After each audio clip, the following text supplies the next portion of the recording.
Hello everyone, Dawn here, Happy Stamptember. I'm so excited to be sharing the new collaboration stamp set between Simon Says Stamp and Whimsy Stamps. It's called Spooky and Mice and it's adorable. You get a mummy, a pirate, this little guy in the pumpkin, and a vampire bat, and then some pumpkins and candy. And the sayings are awesome. I love the spooky with the eyes in it. I'm going to pair it up with some other Whimsy Halloween products that I'll share with you along the way. So let's get started. The first thing I did was cut a piece of white cardstock to 3.5 by 8.5, and I'm going to do some quick ink blending. I'm going to go through it pretty quick since I'm sure you've seen me ink blend so many times already if you've watched any of my other Halloween videos. I'm using my favorite colors for a spooky background. I have my Distress Oxide, Fired Brick, Spiced Marmalade, and Fossilized Amber.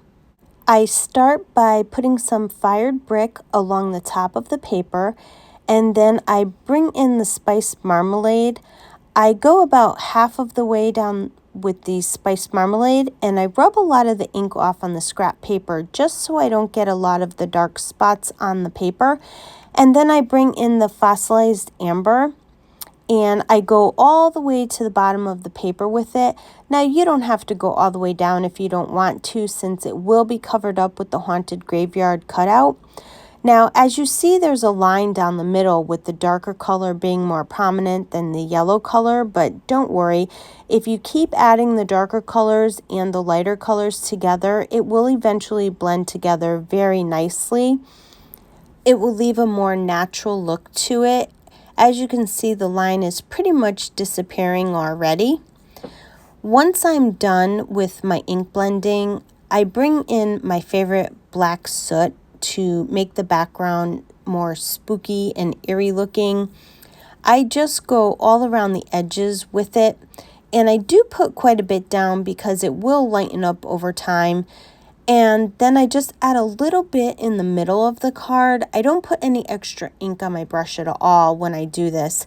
I just go around the entire paper, just adding the black ink. And I do like my edges really dark, so I do kind of go back over the edges to make sure that I put a lot down. I die cut the smallest circle from the Haunted Graveyard set to make the moon.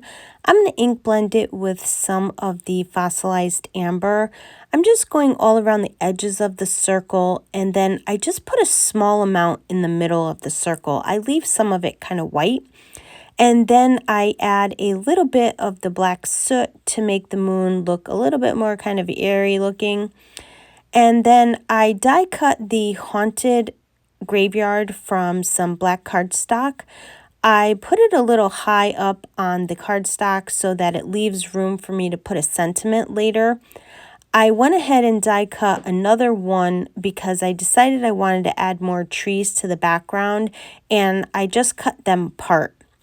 Here I'm just going to do some super quick coloring. I decided to go with the mummy mouse because he looks scared and it'll go with my theme. I stamped the image with a black Copic friendly ink, and I cut it out with my brother's Scan and Cut. I used some R11 Pale Cherry to color in the insides of his ear. Then I used some C3 Cool Gray to color in the rest of the mouse. I'm not really doing any ink blending to him since there really isn't a lot to color. Then I didn't want the cloth mummy wrap to look so stark white, so I colored it with the W1 Warm Gray. Of course, no spooky card would be complete without my lovely ghosts. As you can see, I have tons of them that I just keep cut out and on hand for whenever I need them. I'm just going to pick 3 of them to put on my card. I want them to look like they're flying through the graveyard. Next, I want to make it look like there's lights on in the house, so I take a piece of yellow cardstock and I just lay the house over it, and then I cut out the outline of the house where the windows are. And then I'm going to adhere the yellow cardstock behind the house. I'm going to heat emboss the sentiment Happy Haunting from the Spooky and Mice stamp set. The first thing I do is rub my paper with my embossing powder bag, and then I stamp it with Versamark ink. I'm going to pour gold embossing powder on it, and then when my heat tool is good and hot, I'm going to heat emboss the sentiment. I adhere the moon and the haunted graveyard to the ink blended background. I don't put a lot of the glue on the upper part of the trees so that I can stick my ghosts behind them and the other trees. And I don't press down on the house yet either because I add a ghost behind there as well. Once I add my ghosts behind the trees, I go back and I add more glue behind the treetops to hold them in place. I put some foam tape on the back of my image and I adhere him on the front of the card. I'm going to use the Spooky Sentiment and I'm going to stamp it onto one of these cosmic speech bubbles. I'm using the double speech bubble and then I'm going to cut the smaller speech bubble off. I used this one because it was the size I needed for the stamp. I just stamped and heat embossed the word spooky onto it, and then I put foam tape on the back of it and I adhere it onto the card so it looks like he's saying the word spooky. I decided to add some bats to my card. I used the bat die that comes with the haunted graveyard and I adhered them onto the front of the card. I'm one of those people that always likes to do things like at the last minute.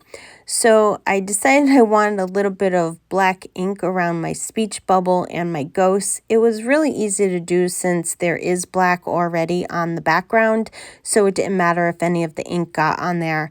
I didn't add any ink to my blending brush. I just used what was on it.